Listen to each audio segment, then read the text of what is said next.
त्या खात्यावर कधी 1 ते 14 6 वर्षापर्यंत पोरांनी हा ते व्यवहार करता येतो. त्याला ती माहिती मिळते की बाबा पैसे स्वतः जाऊन भरायचे, स्वतः स्लिपनं काढायचे.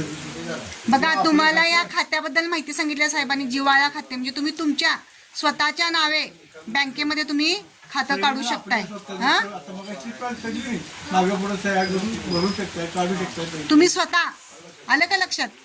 मग त्यासाठी तुम्हाला त्या खात्यावर किती रुपये रक्कम ठेवावी लागणार आहे? काय 100 रुपये सेव्हिंग म्हणून तुम्हाला त्या खात्यावर 100 रुपये ठेवावे लागणार आहेत. ते तुमचं स्वतःचं खातं. ते तुम्ही स्वतः बँकेत देऊन त्यावर खात्यावरचे पैसे काढू शकताय, भरू शकताय, बचत करू शकताय त्या खात्यावर पैसे तुम्ही. आलं का लक्षात? बचतीची सवय तुम्हाला लागते त्यामुळे. आपल्याला पैसे कसं कळते आहे का नाही? आपण आपल्या शाळेमध्ये मागच्या वर्षी उपक्रम राबवले ना, खाऊचे पैसे बचतीसाठी.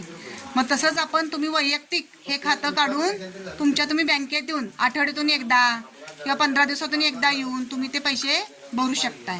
आणि तुम्हाला ज्याला लागतील त्याला तुम्ही काढू शकताय. पे स्लिपने सही करून पैसे मिळतात.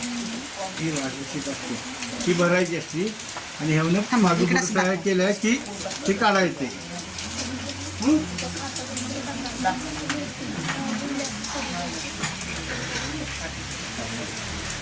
आणि आपण ठेवीमध्ये आपण बाबा 5-4% गोळा केल्या तर कर्ज वाटा कितीला पाहिजे? 10% वाटा पाहिजे.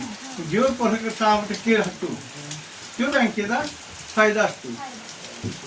आपण ठेवी गोळा कशा करताना कशा ठेवी गोळा करायला पाहिजे? दामदुप्पट घेऊन चालणार आहेत. मुदतबंदी असते की तर व्याज जास्त जाते, 8% जाते. मुदतबंद व्याज दर 10% आहे म्हणा. हां, तर कर्जाला व्याज दर 15% असते, 14% असते. मग आपण ठेवी घेताना गोळा शेविंगची जी सभासद बारकी लोक जास्त आहेत त्यांचं 3% जमा करतात. आणि कासा ठेवी म्हणून असतात त्यानी चालू खात्याला व्याज दिलं जात नाही.